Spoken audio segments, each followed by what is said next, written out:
The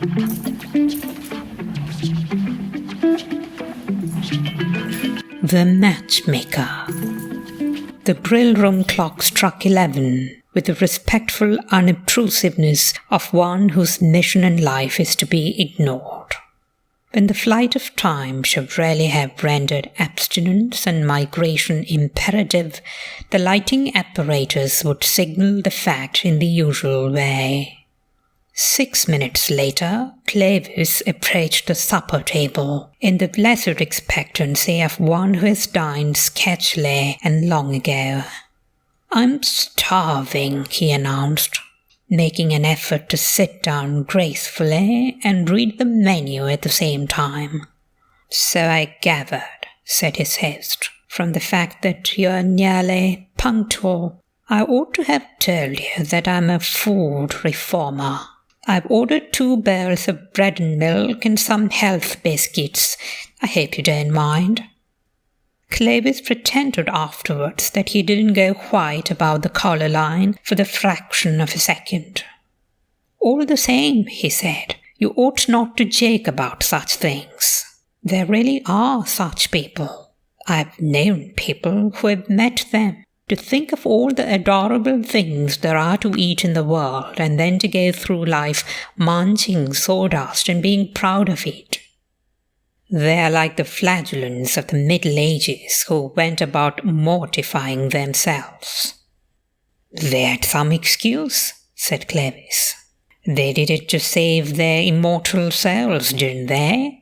You didn't tell me that a man who doesn't love oysters and asparagus and good wines has got a soul, or a stomach either.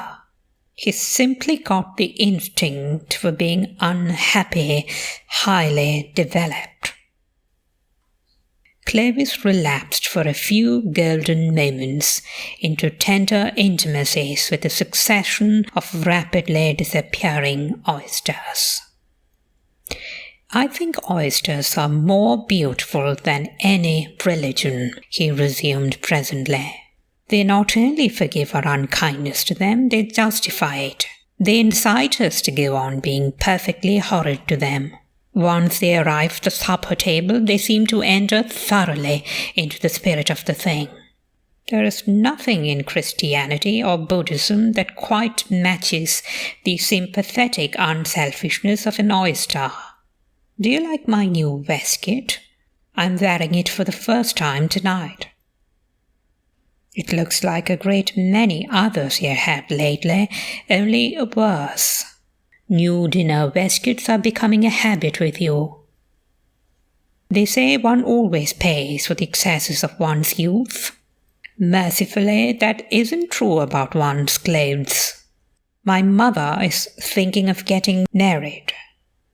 "Again?" "It's the first time." "Of course, you ought to know. I was under the impression that she had been married once or twice at least." 3 times, to be mathematically exact. I meant that it was the first time she had thought about getting married. The other time she did it without thinking. As a matter of fact, it's really I who am doing the thinking for her in this case. You see, it's quite 2 years since her last husband died. You evidently think that brevity is the soul of widowhood. Well, it struck me that she was getting moped and beginning to settle down, which wouldn't suit her a bit. The first symptom I noticed was when she began to complain that we were living beyond our income. All decent people live beyond their incomes nowadays, and those who aren't respectable live beyond other people's. A few gifted individuals manage to do both. It's hardly so much a gift as an industry. The crisis came, returned Clovis, when she suddenly started the theory that late hours were bad for one, and wanted me to be in by 1 o'clock every night. Imagine that sort of thing for me, who was 18 on my last birthday. On your last 2 birthdays, to be mathematically exact. Oh, well, that's not my fault. I'm not going to arrive at 19 as long as my mother remains at 37. One must have some regard for appearances. Perhaps your mother would age a little in the process of settling down. That's the last thing she'd think of.